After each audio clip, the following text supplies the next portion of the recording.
नमस्कार, मैं हूं आपके साथ सोनम राय। बुलेटिन में आपका स्वागत है।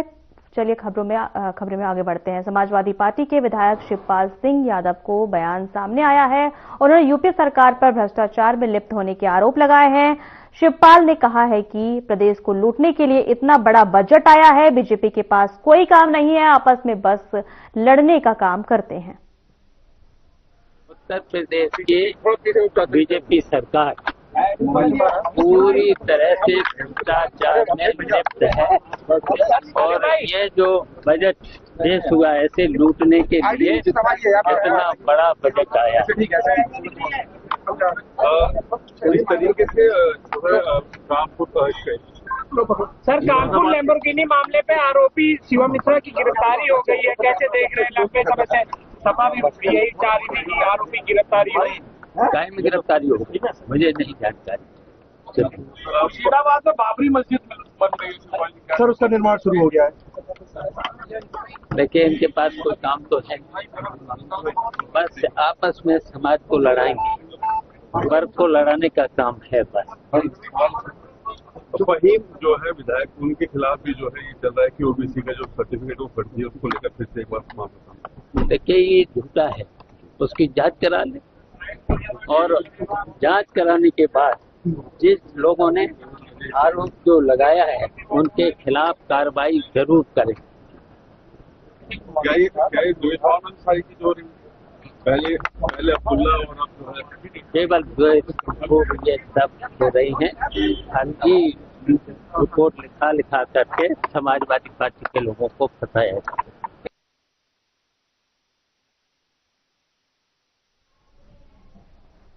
दिल्ली में आधिकारिक प्रवक्ता ने साप्ताहिक मीडिया ब्रीफिंग की। उन्होंने क्या कुछ कहा, ये आपको सुनाते हैं। Good afternoon, ladies and gentlemen. I welcome you to this press conference. I will begin with an announcement. This is in regard to the visit of President of Brazil for the AI Summit.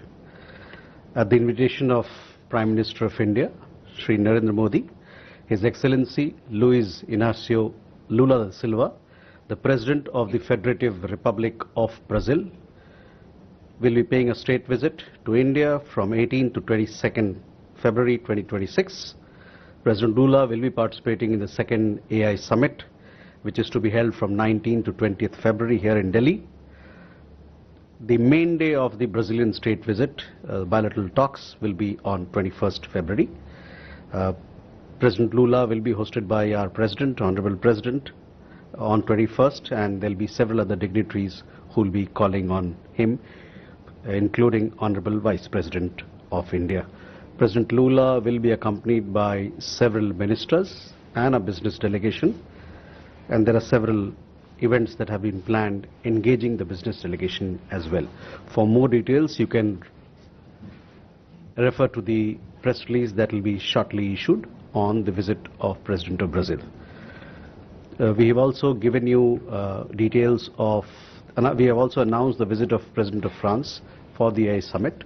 So with this, we have made announcement for the second leader who will be visiting India for the AI Summit and for bilateral talks.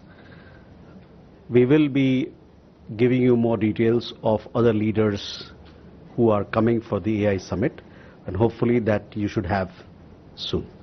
It will help you in preparing your engagement for the AI Summit, as also for you to write as to how you look at international engagement in this AI Summit, which is going to be at scale here in New Delhi. So let's do this and then we come back on this side.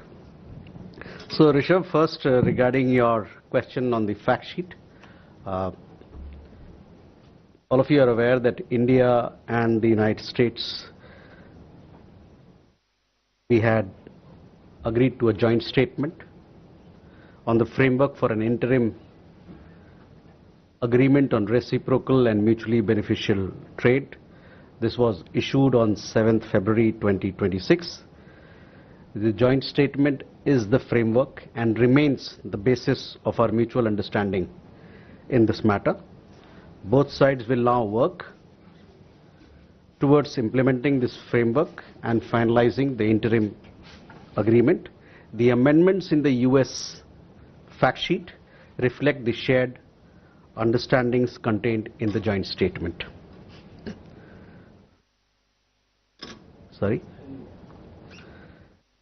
जैसा कि आप लोग जानते हैं, भारत और America के बीच पारस्परिक रूप से लाभकारी व्यापार पर एक अंतरिम समझौते के ढांचे हेतु दोनों देशों के बीच में एक जॉइंट स्टेटमेंट 7 फरवरी को जारी किया गया था। यह जॉइंट स्टेटमेंट ही वह ढांचा है और इस मामले में हमारी आपसी समझ का आधार है। हम दोनों पक्ष इस ढांचे को लागू करने के लिए और अंतरिम समझौते को अंतिम रूप देने के लिए उस दिशा में काम कर रहे हैं। जहां तक अमेरिकी फैक्ट शीट का सवाल है, उसमें किए गए बदलाव या संशोधन वो जॉइंट स्टेटमेंट निहित साझा समझ को दर्शाती है। Rishabh, on your question regarding Russia-Ukraine, again, I would like to refer to our position, which has been stated and where we are very clear that we want that there be cessation of hostilities and both sides come together, engage in dialogue and diplomacy so that there is peace and stability in the region. On Seychelles, this visit is a long visit. It is happening at an important time when both countries are celebrating 50 years of diplomatic ties.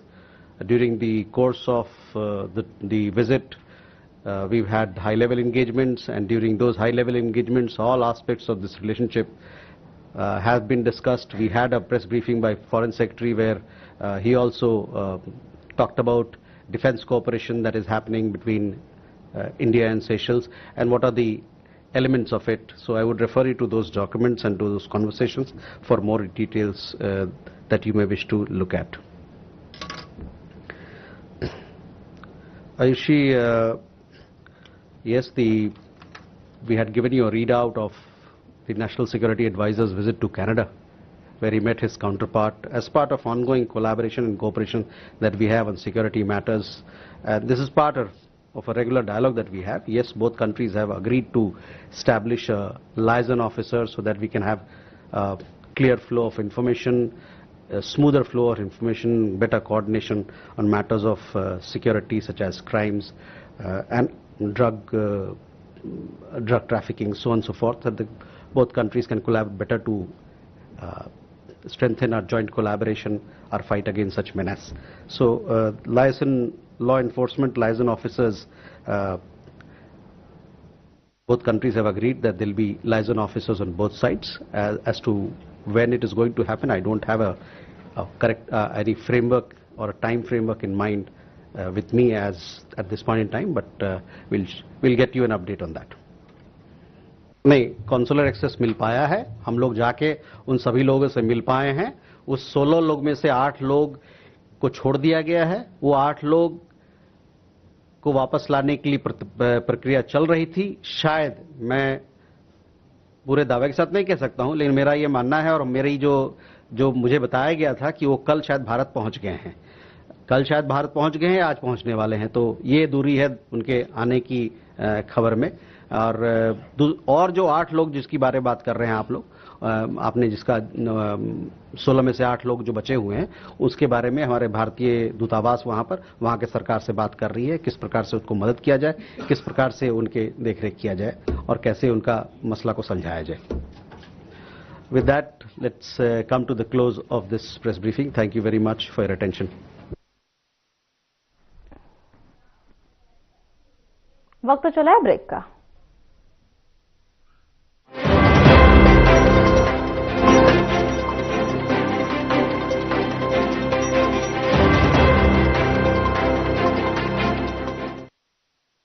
कुछ लोग खाते पीते तो बहुत बढ़िया हैं, पर फिर भी उनकी सेहत नहीं बनती। पिचके हुए गाल हैं, हड्डियां निकली हुई हैं, पैंटें ढीली हैं, कपड़े जचते नहीं, कोई पर्सनैलिटी नहीं। ऐसे लगता है इधर से खाए जा रहे हैं, उधर से निकले जा रहा है, क्योंकि उनका पाचन तंत्र खराब है। और जब तक के पाचन तंत्र दुरुस्त नहीं होगा, वो जितना मर्जी अच्छे से अच्छा खा ले, उनकी सेहत नहीं बन सकती।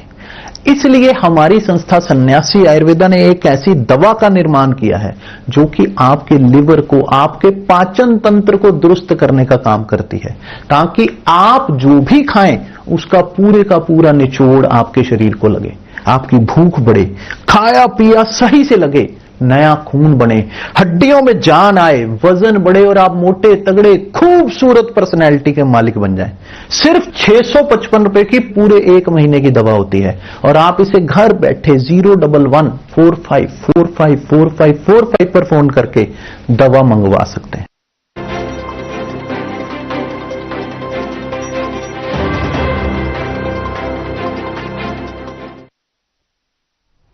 ब्रेक के बाद आपका स्वागत है। वित्त मंत्री सुरेश खन्ना ने योगी सरकार का 10वां बजट सदन में प्रस्तुत कर दिया है। बजट में पिछली बार के मुकाबले लगभग 80,000 करोड़ के अतिरिक्त प्रावधान किए गए हैं, जिस पर उत्तर प्रदेश के मुख्यमंत्री योगी आदित्यनाथ ने पीसी की। इस दौरान उन्होंने क्या कुछ कहा, आइए आपको सुनाते हैं। आज की इस विशेष मीडिया ब्रीफिंग में आप सभी का मैं स्वागत करता हूं।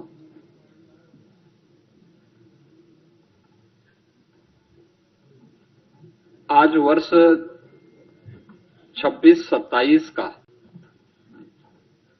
उत्तर प्रदेश का बजट हमारे माननीय वित्त मंत्री जी के द्वारा सदन में प्रस्तुत किया गया है। उत्तर प्रदेश ने पिछले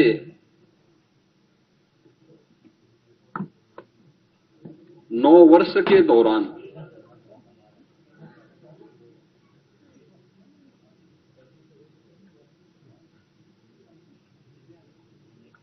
अपना परसेप्शन बदलने में जो सफलता प्राप्त की है,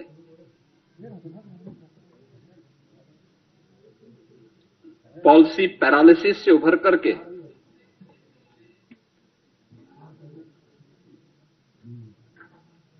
परसेप्शन को बदलकर अनलिमिटेड पोटेंशियल के स्टेट के रूप में यूपी को प्रस्तुत किया है। आज का यह बजट उन्हीं भावों का प्रतिनिधित्व भी करता है।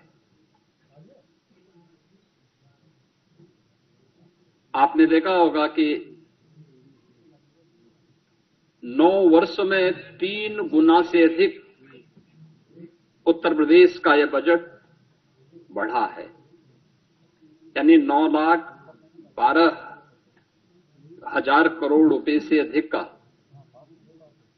अब उत्तर प्रदेश की सबसे बड़ी आबादी का यह बजट आज उत्तर प्रदेश के विधानमंडल में प्रस्तुत हुआ है। और अगर बजट की मैं थीम कहूं तो यह सुरक्षित नारी, सक्षम युवा, खुशहाल किसान और रात को काम, तकनीकी निवेश से समृद्ध होता उत्तर प्रदेश के लिए समर्पित यह बजट 9 वर्ष के नवनिर्माण की एक नई गाथा को देशवासियों के सामने प्रस्तुत करता है। बजट की जो हाइलाइट्स हैं, जो आपने देखा है, इसमें 43,565 करोड़ रुपए से अधिक की धनराशि केवल नई योजनाओं के लिए इस बजट में उसमें प्रस्तावित की गई है। दूसरा, 2 लाख करोड़ रुपए से अधिक की राशि कैपिटल एक्सपेंडिचर के लिए है, यानी ये परिसंपत्तियों के नवनिर्माण में, इंफ्रास्ट्रक्चर के डेवलपमेंट में और इकोनॉमी की यानी अर्थव्यवस्था को सुदृढ़ीकरण करने में इसकी बड़ी भूमिका होती है और यहीं से रोजगार का सृजन भी होता है। ये रोजगार सृजन में भी एक बड़ी भूमिका का निर्वहन करता है। ये बजट का मुख्य हाइलाइट्स है। आपने इस चीज को बजट में देखा होगा, बजट भाषण जब वित्त मंत्री जी पढ़ रहे थे तो उस समय भी आपने इस बात को गौर किया होगा कि बजट में जो हमारी एफआरबीएम की सीमा है, यानी पिछले 9 वर्ष में ये हमारी सरकार का 10वां बजट है और पहली बार हुआ है जब किसी मुख्यमंत्री को 10वां बजट प्रस्तुत करने का अवसर प्राप्त हुआ है यूपी जैसे राज्य में। इससे पहले कभी नहीं हुआ। दूसरा है कि इन 9 वर्षों में एक भी टैक्स नहीं लगाया गया। तीसरा है, यूपी के अंदर जो भी कर चोरी थी, लीकेजेस थे, इन सबको रोक करके कुशल वित्तीय प्रबंधन के माध्यम से बेमारू राज्य से उत्तर प्रदेश को भारत की अर्थव्यवस्था का एक ब्रेक थ्रू के रूप में प्रस्तुत करते हुए रेवेन्यू सरप्लस स्टेट के रूप में प्रस्तुत करने में सफलता प्राप्त हुई है। 2017 में जिस राज्य में ऋणग्रस्तता थी और वह उसकी 30% से अधिक थी, उसे घटा करके हम लोगों ने अगले ही 2-3 वर्षों के अंदर 27% में लाने में सफलता प्राप्त की थी। लेकिन 3 वर्ष का जो कोविड कालखंड था, इसके कारण यह सीमा बढ़ी थी। हम इसे फिर से 27% में लाने में सफल हुए हैं और हमारा इस वित्तीय वर्ष में यह लक्ष्य है कि हम इसको 23% तक लेके आ जाएं। यानी जो रिजर्व बैंक ने तय किया है कि किसी भी राज्य की जो कुल जीएसडीपी होगी उसकी 30% से अधिक ऋण उस पर नहीं होना चाहिए। उत्तर प्रदेश देश के उन राज्यों में है जिस राज्य के पास जो भी एफआरबीएम की सीमा तय की गई है उसके अधीन उत्तर प्रदेश ने अपने वित्तीय प्रबंधन को रखा है और उत्तर प्रदेश की ऋणग्रस्तता उसी के अधीन उत्तर प्रदेश के अंदर देखने को मिल रही है। ये हमारा कुशल वित्तीय अनुशासन भी है। बिना अतिरिक्त टैक्स लगाए हुए उत्तर प्रदेश के अंदर वेलफेयर की स्कीम को, इंफ्रास्ट्रक्चर की स्कीम को और प्रत्येक सेक्टर में नई ऊंचाइयों को प्राप्त करते हुए विकास के नित नए सोपान को स्थापित करते हुए आज उत्तर प्रदेश जिस दिशा में आगे बढ़ा है, अपनी अर्थव्यवस्था को मजबूत किया है, उसके बल पर उत्तर प्रदेश आज देश की टॉप 3 इकोनॉमी में एक है। देश की जो टॉप 3 इकोनॉमी है उनमें से उत्तर प्रदेश की एक है। हम लोगों ने उत्तर प्रदेश जैसे राज्य को, हमने देखा होगा कि उत्तर प्रदेश में अब अनएम्प्लॉयमेंट जो रेट है इसको हम 2.24% तक के नीचे लेके आने में सफल हुए हैं। यह स्थिति 2017 के पहले यह लगभग 17 से 19% तक था। आज इसको हम नीचे करने में सफल हुए हैं। जॉब लेड ग्रोथ को लेकर के हम लोगों ने इस पूरे बजट की जो हमारी सोच है, युवाओं के प्रति समर्पित भाव के साथ जो भी ग्रोथ हो वह उनके एम्प्लॉयमेंट को लेकर के भी हो और युवाओं के एम्प्लॉयमेंट पर विशेष रूप से ध्यान देते हुए एमएसएमई, स्टार्टअप, ओडीओपी और स्थानीय उद्यमियों को विकसित करते हुए बृहद निवेश की नई योजना के साथ उत्तर प्रदेश को इन्वेस्टमेंट डेस्टिनेशन के साथ एम्प्लॉयमेंट जनरेटर के रूप में भी एक बड़ी भूमिका के साथ आगे बढ़ाने का तय। और इसके लिए आपने बजट में इन चीजों को देखा होगा, कैसे उत्तर प्रदेश ने अब उस दिशा में कार्य करना प्रारंभ किया। इमर्जिंग टेक्नोलॉजी को लेकर के आज जो बड़ी घोषणाएं हुई हैं, उन बड़ी घोषणाओं में जो बहुत महत्वपूर्ण सेक्टर है कि उत्तर प्रदेश सरकार जहां पे चल रहा है, आपने देखा होगा उत्तर प्रदेश राज्य में हमेशा इस बात को देखने को मिलता था कि अलग अलग विभाग अलग अलग समय में अलग अलग डाटा प्रस्तुत करते थे। हमारी सरकार ने तय किया है कि हम यूपी के अंदर एक स्टेट डाटा अथॉरिटी का गठन करेंगे। स्टेट डाटा अथॉरिटी ये उत्तर प्रदेश के अंदर रियल टाइम डाटा और उसकी रियल टाइम मॉनिटरिंग के साथ साथ उसके लिए भविष्य की योजनाओं को आगे बढ़ाने में भी एक बड़ी भूमिका का निर्वहन करेगा। बजट की जो हाइलाइट्स हैं उनमें से ये भी है। दूसरा, इमर्जिंग टेक्नोलॉजी के लिए आर्टिफिशियल इंटेलिजेंस या अन्य सेक्टर में कार्य करने के लिए डाटा सेंटर क्लस्टर की स्थापना, यह भी बजट में इसका प्रावधान, इसके लिए भी धनराशि की व्यवस्था की गई है।